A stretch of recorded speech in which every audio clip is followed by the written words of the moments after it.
Hi, and welcome back.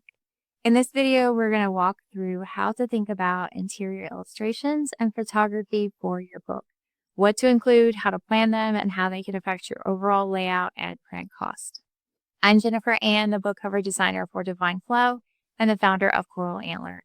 I've been a professional designer for over a decade, and before launching my studio, I was an art director for a magazine. So visual storytelling and intentional design have always been my specialties. I also sell my own journals on Amazon, and I'm a newly published author. So I completely understand how much thought and care that goes into every creative decision. And when you're building a book, that's not only functional, but beautiful and aligned with your message. Okay, let's dive in. Do you want interior visuals? First, start by asking yourself, do I want any visual elements inside of my book? Would artwork, symbols, or photography help support my message or create a better experience for my readers? There are a few common ways to weave visuals into a book. Chapter openers or decorative headers, icons or symbols that support the theme, photos, diagrams, or visual aids, small repeating elements that reinforce your branding, decorative borders, or page frames. This can be as simple or as detailed as you want, but you want to plan it intentionally from the beginning so that it flows naturally with your content. Take a look at the books you already have on your shelf, or treat yourself to another visit to the bookstore and flip through some more books in your genre. Because let's be honest, authors never really need an excuse to wander through a bookstore, right? While you're exploring, notice, where are the illustrations placed? Do they feel functional and decorative, or both? What do they add to the reading experience? Are they black and white or printed in colors? If you find examples that you love, snap some photos or make notes. You can even create a new section on your Pinterest board just for interior inspiration. That way, everything stays organized and easy to reference later. When the visual direction is tidy and grounded, it makes so much more space for the channel of creative vision to come through fully. That's why I always recommend this. Even if we don't work together directly, having this kind of visual direction ready will make your whole design process flow smoother. And any designer that you hire will love you for it, I promise. As you're reviewing your manuscript, highlight or tag the places where you want illustrations, symbols, or visuals to appear.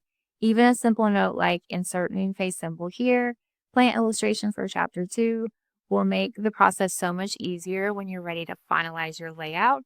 You don't need the artwork ready yet, just tag the ideas as you go so it will be easier to plug in those graphics later in the process.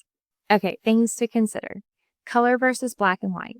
Full color interiors cost significantly more print than black and white interiors.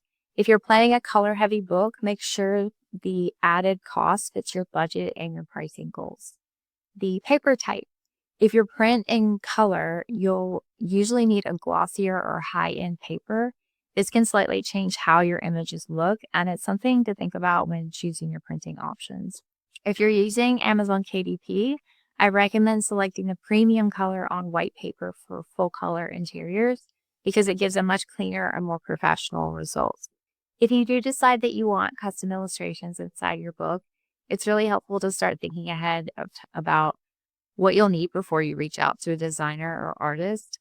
A little bit of preparation on your end can make the entire collaboration so much smoother, and it will help you get the final result that is aligned with your vision and also allow you to find the right designer for your project that can deliver what you're wanting. We all have different skill levels and different aesthetics and styles, so not everyone is going to be able to give you what you want. Let's go over a few key things that you'll want to have ready before you begin. If you want to include custom illustrations in your book, you'll want to have a few things ready to share with your artist or designer. The exact dimensions of your book, this is the trim size, a list of illustrations that you need, including placement notes, style references, reference images, your Pinterest board, super important, anything that captures the feel that you're going for, and your timeline and your working budget. And then if they have a questionnaire for you, whatever else that they require from that. I offer custom illustration services if you'd like me to help bring your vision to life. And I also offer simpler symbolic accents and page decorations if you want something lighter but still intentional. Okay, here is a quick recap of everything that we've covered. Decide if your book needs visual support inside. Use books and Pinterest for inspiration. Tag illustration placements inside of your manuscript. And think about cost and print specs early, especially if you're using color. And if you want custom illustrations, start gathering your creative notes now. Your interior is an extension of your book's energy.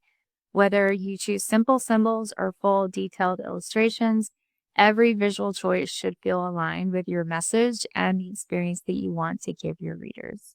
In the next video, I will guide you through how to build a simple book sales page, what to include, how to start collecting emails, and how to start sharing your book with the world. I will see you there.